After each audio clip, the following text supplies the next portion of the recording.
This is the Retirement Key Podcast with Justin Doback, financial advisor of Abich Financial Services. So there's a retirement risk out there that a lot of people do not even realize exists until it starts affecting their income. And it's something that we call sequence of returns risk. And maybe that's something that you've heard of before. Maybe you haven't, but regardless, don't let the name intimidate you, because what we're really talking about here is timing and why two people with the exact same average return can end up in completely different financial situations in retirement. And to help us break that down in a simple, real-world way, I'm joined by Justin Doback, financial advisor with Abich Financial Services. So, Justin, let's start super simple. What is sequence of returns risk in everyday language, and why does it become a retirement problem the moment that you start taking withdrawals?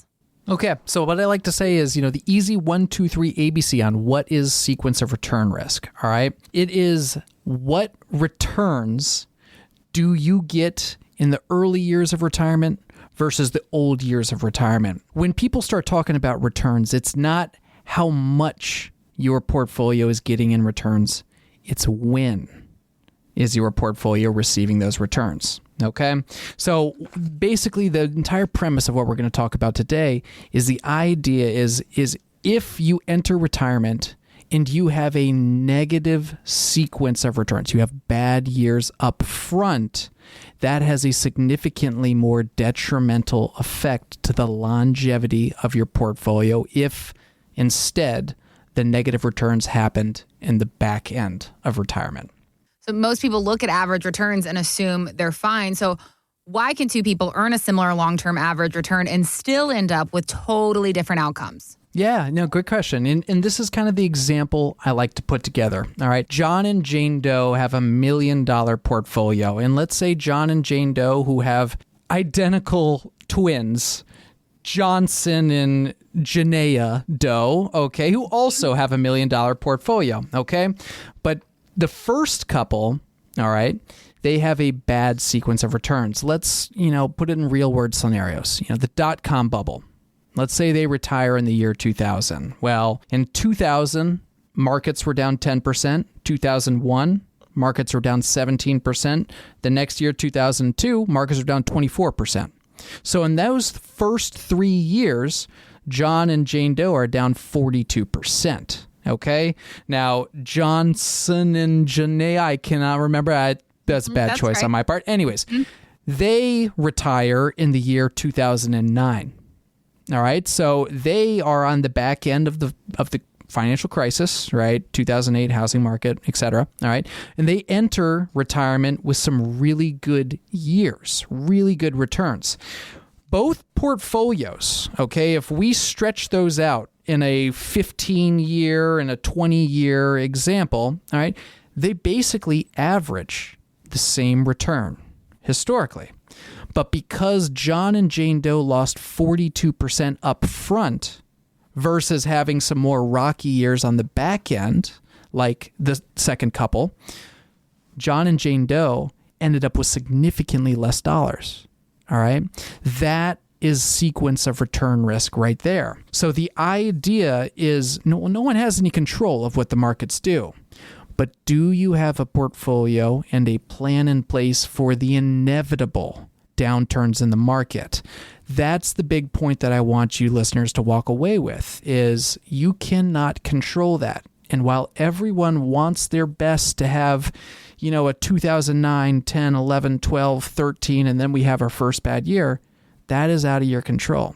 So how do we design a portfolio that's going to be able to withstand those kind of volatile markets, but still allow you to draw from the portfolio to live the lifestyle you want to? Well, if the goal is don't be forced to sell when the market is down, then what are the most practical guardrails that you like to see, Justin? Like cash buffer, spending rules, withdrawal flexibility. What do you like to see, and what does that look like in plain terms? Yeah, so as in a lot of the other podcasts and conversations we have, having a diversified portfolio, and as I like to simplify and say, a bucket strategy, right? In retirement, you basically want two strategies inside of your one portfolio. You want a growth side of the portfolio. That's imperative. You have to have market growth. But on the other side of the portfolio, depending on the percentage, of course, you want principal protection. That's the key word. All right, because principal protection, when you are distributing from a market portfolio in a down market, what you're basically doing is you're selling your stocks, your equities at a discount. Once you sell those shares, you are not buying them back. You're in retirement, right? We're now using the portfolio to live off of, okay? So instead of distributing from the market side of your portfolio, you distribute from the safe side of your portfolio. Casey, like you said, if that's cash, treasuries, CDs, annuities, pension incomes, etc. There's a lot of vehicles out there in the world that offer that principal protection as well as flexibility in your distributions to distribute from the safe side of your portfolio in market downturns and distribute from the market growth side of your portfolio in positive markets. That is how you reduce your sequence of return risk. Before we go today, Justin, I'm curious, what are some of the biggest mistakes that you see people make that accidentally create sequence risk for themselves? Yeah, so the big mistakes that I see are far too aggressive portfolios. All right, one of those big mistakes is, and let's pick on myself. And you, Casey. All right, we are, in terms of retirement, young, okay? And we get to invest aggressively because we have a long time horizon. All right. I can't tell you how many times a week I see folks walk into my conference room table, sit down with a portfolio on a scale of 1 to 10, an 8.5 or a 9, and they're 70 years old. Mm-hmm. And they start saying, here's what I got. Here's my X million dollars. How do we make this last? And I say, first off, let's de-risk. All right. Because if we put that person in a real world example, a 2008, where the markets crash by 53% in a couple of months, is that same conversation, let's say it was $2 million. Is that same $2 million conversation 6 months later, $1 million? Is that the same conversation? Heck no. Okay. The other issues that I see is no real distribution plan. They utilize their portfolio basically as an ATM, saying that, okay, if I have today a $2 million portfolio at a 4% distribution rate, that's $80,000 a year. I'm good for the rest of my life to distribute $80,000. Right and wrong. All right. Right, generally speaking, if you follow the 4% rule, yeah, you probably will have some buffer left over at the end of life.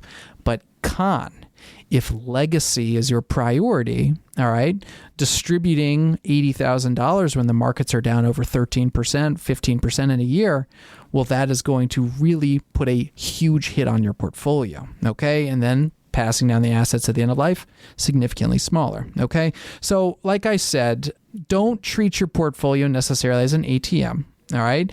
Make sure that you diversify your buckets. All right. I want you to have a bucket of safety and retirement for the inevitable downturn. That's the key to reducing sequence of return risk, as well as still having a predominant growth-focused portfolio to get you in the long haul in life, see those large returns, but to also care less about, well, hey, my average return is 10%.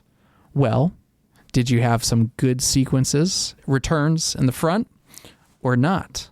All right, that's what we're trying to build for our clients here at Abich, is to make sure that we have contingencies in place for the true inevitables. And it's all about having confidence in your plan, which is not just a nice to have in retirement. It's actually what keeps people from overriding a good plan in the worst possible time. So look, if you're listening to this podcast, if you're watching our YouTube videos, that's a great sign that you are seeking advice from the professionals, the folks that do this for a living day in and day out and want to see you succeed to and through retirement. So that's a fantastic step one that you've already taken. But when you're ready to take it a step further, if you'd like to get the conversation about your financial future started, Justin and the entire team at Abich Financial Services are here for you.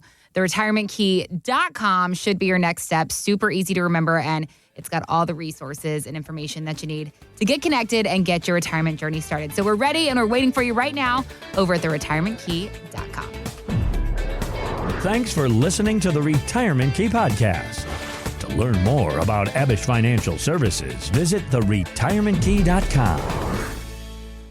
Abich Financial Wealth Management is an SEC registered investment advisor. Registration does not imply a certain level of skill or training, and the SEC has not approved or verified this communication. Abich only transacts business in states where it is properly registered or is excluded or exempted from registration requirements. This material is for general informational and educational purposes only and is not individualized investment, legal, or tax advice. Investment advice is provided only after engagement under an appropriate advisory agreement. Structured notes, annuities, Roth conversions, and related strategies involve risks and may not be suitable for all investors. Structured notes may involve issuer credit risk, limited liquidity, capped or conditional returns, loss of principal, and protection features that may not apply in all market conditions. Annuity guarantees depend on the financial strength and claims-paying ability of the issuing insurer and may be subject to caps, restrictions, fees, and surrender charges. Roth conversions are taxable events, and outcomes depend on individual circumstances, future tax rates, and investment performance. Third-party rankings or recognition are not guarantees of future results, endorsements, or representative of any client's experience. Criteria and fee information are available upon request. Any hypothetical or illustrative scenarios referenced in marketing materials are for demonstration purposes only, do not represent actual client experiences or guaranteed outcomes, and should not be relied upon as predictions of future performance. Investors should review all offering documents, understand applicable risks, and consult qualified financial, tax, and legal professionals before acting. Past performance does not guarantee future results. Endorser is not a client, and this testimonial has been compensated. Opinions are their own. Compensation may create a conflict of interest. Testimonials may not be representative and are not a guarantee of future results.